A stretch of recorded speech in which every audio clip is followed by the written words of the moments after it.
Hello everybody and welcome.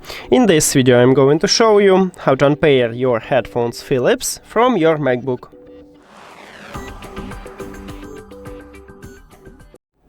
You have to start by click one time at the Bluetooth button at the top, but if you don't have this icon, just go to the control panel and click at the Bluetooth here. Then go to the settings, and right here you need to click the information icon near to your headphones at the device list.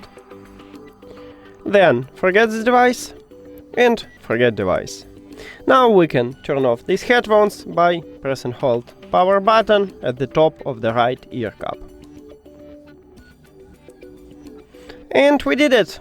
Thank you for watching this video. If you found it helpful, please consider subscribing to the channel and leave the like on the video. See you later!